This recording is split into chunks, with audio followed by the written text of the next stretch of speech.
ঘরে ঘরে বসে সন্তান বাড়ানো, মোবাইল দেখতে দেখতে মা তাকে দুধ খাওয়াচ্ছে। সেকেন্ড ওয়ার্ল্ড এর পরে বেবি বুমার্স, যেটা এখন যে জেন জি, এই বেবি বুমার জেনারেশন যখন আসলো, তো মার্কেটের চিন্তা করলো what do we spend money to produce product. তো তখন দেখা গেল কি বেবি বুমার মানে কি ঘরে ঘরে বসে সন্তান বাড়ানো। তো they have enough money because world ওয়ারে গিয়েছিল, টাকা জমে আছে। তো তারা তখন music, theatre, cinema, audio record, video camera, এগুলি তখন আমরা গুন্ডি এই সমস্ত নাম শুনতাম যে বড় বড় কোম্পানিগুলো এগুলি বানাচ্ছে।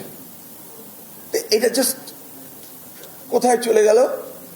এখন চলে আসলো এটা এই চিলড্রেন প্রোডাক্ট তৈরিতে চলে গেল, স্পেশালি শিক্ষণীয় খেলনা তৈরি হওয়া শুরু হয়ে গেল, because enough money for the family.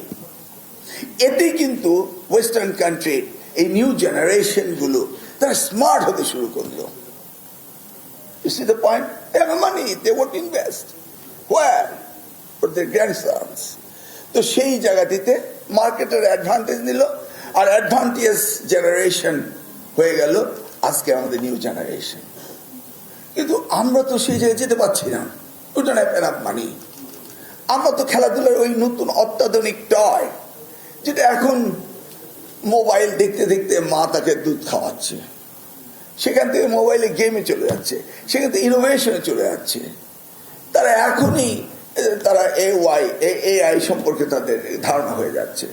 ক্লাসরুমে চ্যাট জিপিটি দিয়ে তারা কাজ করছে, গুগল সার্চ ইঞ্জিনে যাচ্ছে। এই যে মডার্নাইজেশনটা আসতেছে, সেই জায়গায় আমরা একটু পিছিয়ে যাচ্ছি।